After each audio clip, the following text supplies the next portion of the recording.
Good morning, fourth graders. Today is June 4th. Today we are going to be looking at 4 sources that pertain to our inquiry about how the California Gold Rush affected California and changed it.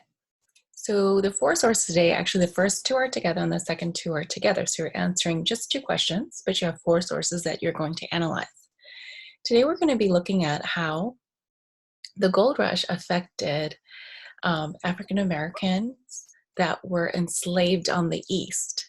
So remember, during that time, there was slavery on the East Coast and the South. And during the gold rush, a lot of people who came from the East would bring their slaves with them when they went to the West. Okay, so we're going to see what happened as a result of that. Was it a positive or a negative experience for the enslaved people? Okay, so I'm going to access our document and share my screen with you. Remember, you're going to Schoology. You are going to find the document. Again, it's going to say Social Studies 4.3, June 4th for the today. After I make this video, you'll see the link to the video and the link to the document as well. Okay, so when we get to the document, you will see the 4 sources. So the first 2 sources are Andrew and Sarah Monroe and their family, okay? So this was around 1890. So remember, gold was found in 1848. They have a beautiful family. And then the second picture is also their property, okay? This is also taken in 1890 with their children. So this is the Monroe family. And what's important to know about the Monroe family is that they were a prominent African-American family in Coloma, which is in El Dorado County where gold was discovered. So prominent means that they were an important family in that area. In El Dorado County, in the Coloma area, there were other African-American families, such as the Johnson, the Burgess, Wilson, and Smallwood families. And they contributed to building the local African Methodist Episcopal Church. The children attended the area schools, and they operated businesses in towns and farms along the outskirts of Coloma. Because it was a site where gold was originally found, Coloma became a crowded area. In addition to the many African American families, campsites were established nearby where miners dug for gold. Andrew Monroe's parents were Nancy and Peter Gooch. They were formerly enslaved people who were brought to California during the gold rush by their former owner. Okay, so his parents were enslaved and brought to California by their owner. So obviously they were not enslaved anymore because they were able to have, his son was able to have businesses and become a prominent family in Coloma. Andrew built on the hard work of his parents and acquired property in the area, including the land on which Sutter's Mill had been located. By 1920s, the Monroe family owned 320 acres in Coloma, much of which were fruit orchards and forests of fir pines sold as Christmas trees. Along the land where the Monroes built the town's blacksmith shop, schoolhouse, and the Monroe family home. Now this land is part of Marshall Gold Discovery State Historic Park. So you can actually see their land. So they're a very successful African-American family in California. So the question that I want you to answer is, how did the move west affect the Monroe family? Okay, so remember,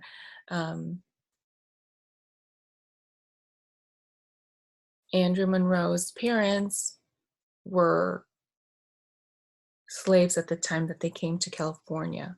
So how did the move affect them? The second set of sources is this is a picture of Alvin Aaron Coffey. He is an African American. Okay, this is a portrait of him. He arrived in California for the first time in 1849, so shortly after the gold rush. This picture was taken in the 1880s, so about 30 some years afterwards. And he's wearing a medal, okay, and on his suit, you can see that. He was with this medal actually signified that he was a member of the Society of California Pioneers. He had handwritten texts and his manumission papers stating that he is no longer owned by the man who signed the document. Okay. As an enslaved person, Coffey made the grueling journey back and forth from California to Missouri, his home state, 3 times to earn the money to buy his own freedom and the freedom of his wife and children. He worked in the gold mines, he worked on farms baling hay, and at night he repaired shoes. Once freed, the family settled in Red Bluff in Tehama County, where Coffey made a living as a turkey farmer on 240 acres that he owned. He was a well-known leader and was said to have prospered and acquired a small fortune. So he was an enslaved man and brought to California again because of the gold rush. And because of that, we'll find out what happened. How did he become free? Because he had to buy his freedom and then buy the freedom of his wife and daughter. And even through all that, because of his hard work and dedication, he was able to acquire land and become very wealthy. Okay, so in California, the state laws prevented African American children from attending public schools. But Black families were eager for education, so Coffey and his neighbors, like other African Americans around the state, organized a colored school. They didn't want their children to miss out on school, so they created their own school. African American residents of Red Bluff paid the teacher and bought subscriptions to finance the school, all the while paying taxes for public schools that excluded them. When Coffey and his family first arrived in California together in 1857, he and his wife Mahala hosted a school in their home for African American and American Indian children who were also prohibited from attending public school. The Coffeys' last and 8th child, a girl, was born in 1862. Acknowledging the role that gold played in transforming the lives, the Coffeys named her Ora Fina, which means the finest gold. So this is the manumission deed of Alvin Aaron Coffey. I know you can't read it, but there is a transcription on the bottom here. Okay, so this says St. Louis, COSS, Missouri, July 24th, 1856.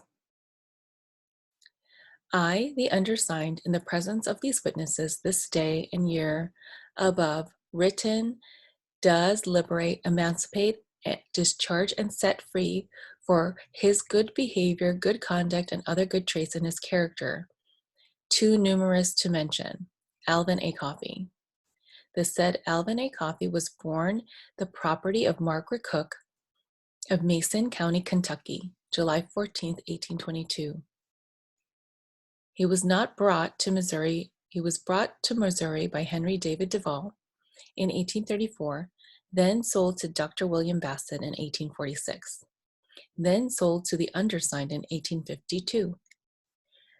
Said Alvin A. Coffey is a bright mulatto with gray eyes and bushy hair, heavy set, weighing about 180 pounds, about 5 feet 10 inches high, scar in his left cheek. In the presence of Almighty God and these witnesses, this day and year above written, I herewith affix my hand and seal to liberate, emancipate, discharge, and set free the said Alvin A. Coffey for the valid consideration of $1,000, the receipt whereof is acknowledged in full. Attest A.B. Barbie, M.D., Mary Tyndale, Nathan Reynolds, Nelson Tyndale. Okay, so this is the paper that was an agreement to set him free once he paid the $1,000. Okay. What was the move to California a positive or negative experience for Alvin Aaron Coffey, and why? Okay, so you can look at his mannerism paper and then also read the information that I just read to you here. Was the move to California a positive experience for him? Okay, so now we've looked at the African American experience in California and how did the Gold Rush change for them specifically. Make sure you answer these questions, use evidence from the actual photographs and the mannerisms transcript, and submit your information to your teacher today. And I will see you tomorrow. Bye.